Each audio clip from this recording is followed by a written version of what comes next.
జూడురు మిత్రులారా, చంద్రబాబు నాయుడి కనుసన్నల్లో లొంగిపోయి వంగిపోయి రాష్ట్రానికి ద్రోహం చేస్తుంది. ఇది ఒకసారి చూస్తే మీకు అర్థమవుతుంది. పాలమూరు రంగారెడ్డి పథకానికి 45 టీఎంసీలు చాలు అంటూ డిసెంబర్ 25 నిన్నగాక మొన్న 2025 డిసెంబర్ 13 నాడు కేంద్ర జలశక్తికి రాసినటువంటి ఉత్తర కుమారుడు రేవంత్ రెడ్డి ఈ రోజు కూడా తెలంగాణకి ద్రోహం చేస్తుంది. ఇది ఒకసారి చూడండి మిత్రులారా, శ్రీశైలానికి మార్చడంతోనే అసలు సమస్యనట. పాలమూరు అలసత్వానికి కారణం జూరాల నుంచి చేపట్టి ఉంటే ఇప్పటికే పూర్తయ్యేదని రేవంత్ రెడ్డి చెప్తున్నాడు. మిత్రులారా, మన ఊర్లో నీళ్ళు ఎట్లా సింపుల్ గా ఒక బకెట్లకెంచి ఓ చెంబుతోటి నీళ్లు తీసుకుంటే ఎట్లుంటది, ఒక సంపుల నుంచి బకెట్లతోటి బిందెలతోటి తీసుకుంటే ఎట్లుంటది. మీరే ఆలోచన చేయండి. మీకు సింపుల్ గా అర్థం అవ్వాలంటే ఇది చూస్తే మీకు అర్థమవుతుంది. ఇది శ్రీశైలం ప్రాజెక్టు.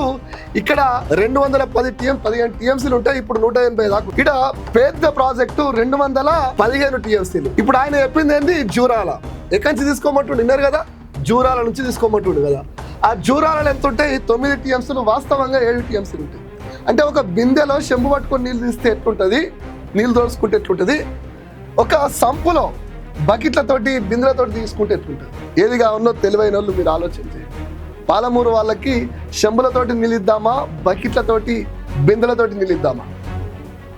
215 టీఎంసీల నుంచి నీళ్ళు తీసుకుందామా, 7 టీఎంసీల కంచి నీళ్ళు తీసుకుందామా?